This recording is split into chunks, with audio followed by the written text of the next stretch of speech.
Inside a cold stone garage, the restoration begins.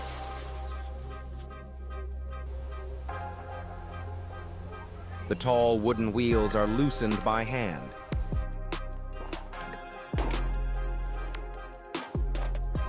Leather hood straps are unbuckled. The long hood panels are carefully removed, exposing the early inline engine beneath.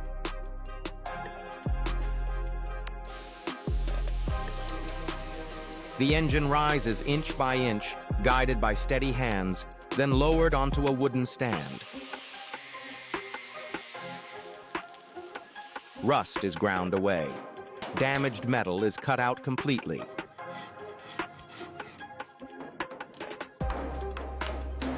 Short, controlled welds sealing the structure once again.